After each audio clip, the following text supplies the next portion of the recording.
Ali and I just finished a directional walk, and we wanted to share this practice with you all because we find it to be incredibly helpful, super interesting, very playful, and just an awesome way to interact with your environment and to learn so much about yourself in the process. And so accessible, so too. Accessible. So easy.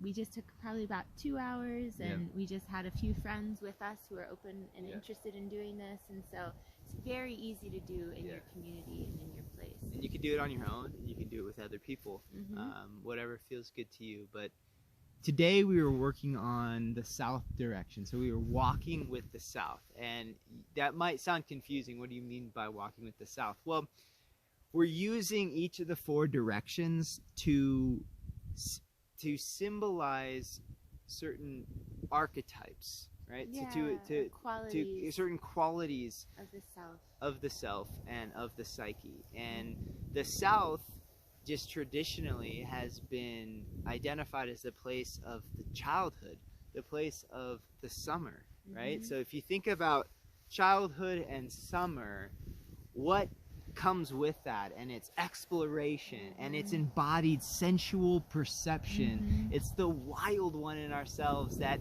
observes nature and looks at the grass and admires things and smells things and tastes things. It's the one that's at home in the environment and is totally enraptured by all of its sensual essence. It's the one who plays and adventures and explores. And so our prompt today was around feeling into each of our own adventure stories and what it is to be the wild one who belongs to the wild earth. And so we gathered together and we set these intentions.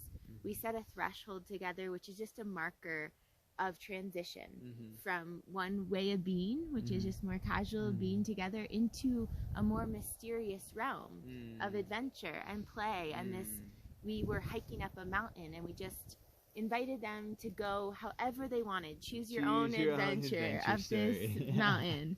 And as they were going up the mountain, just to feel into themselves as the hero, the protagonist of their own adventure story, and to feel into themselves the wild one within them that belongs to the wild earth. Yeah, so a threshold is really easy to make for yourself. You can just draw a line in the sand, or you can get playful and find a threshold, like branches that are making sort of a hole that you could crawl through, or anything that's you can just mark as symbolic. Okay, I'm stepping out of this previous state of consciousness, and maybe that is practical. I got to take care of this, I got to do this, I got to do these chores, and to be like, you know what, I'm going to leave that behind, and I'm going to step into this south place, this embodied place, this wild place, this enraptured place. And that's all it is. It's just signifying to yourself that you're stepping into a new way of being. Marking a transition. And you're choosing to suspend disbelief, you know? And part of the invitation is to live your own mythological story, your own adventure story. And so to do that, you're interacting. The invitation is to interact with the elements in your environment in a really playful, imaginative way, which requires suspending disbelief. Maybe you want to talk to a tree. Maybe you've never talked to a tree before, and so you want to talk to a tree, or it called you. Or maybe you want to climb a tree. You want to climb a tree. Yeah. Totally. Or maybe you want to sing roll a song, around in the dirt, or crawl like an animal. Embodying animal nature is also part of the South. So that's what we did. We had the invitation, and all of us did that in our own ways, and we took our own paths up, and we faced our own edges. And in the process, if you decide to take this practice on yourself, it's amazing to just observe what comes up for you when you set the intention to feel at home in your environment, to embody your wildness. How do we restrict ourselves? How are we aware of what other people may be thinking? You know, what fear arises in wildness? All these things are really good questions. And what doubts arise? Like, am I doing this right? Is there a different way that I should be doing this? Do I look silly? Like, if other people saw me, would they laugh at me? all of these questions can come up. Yeah. And that's it's very, very natural, because our wildness has really been very much like oppressed in this society. We've been domesticated in a lot of ways in order to be able to follow kind of the rules and the norms of society. Our wildness has really been a threat to some of those rules and norms. And so it actually takes, sometimes there's pain there and there's sadness there as we try to connect with our wild one who belongs to this natural world, who knows that we're part of this earth, and so we belong to this earth. There can actually be sorrow and sadness that can come up about the ways that we actually feel pretty distant from the earth, or we don't really feel like we belong, or we feel separate, or we feel foreign to the earth itself. And that's natural too. Right. And being able to feel those feelings and bring compassion to yourself and still try to find play with it and adventure with it, and gratitude to know what is even getting in the way of true belonging, because that's the access point and that's the avenue for more and more cultivation of belonging with time and with practice and with play. Definitely.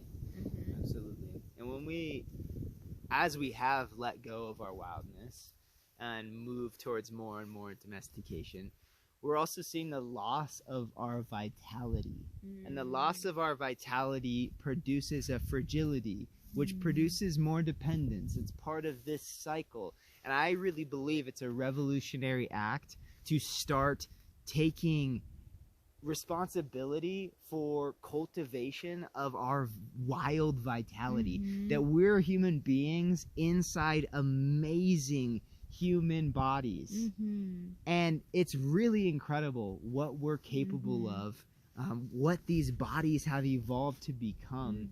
And this is a practice that I have found helps me step into that evolutionary, like, knowing the innate wisdom of my own body, the innate wildness of my own body, and to start to bring that to the surface, which produces a vitality, a confidence, a curiosity, an enjoyment of life, more freedom and spaciousness inside our own selves. More connection.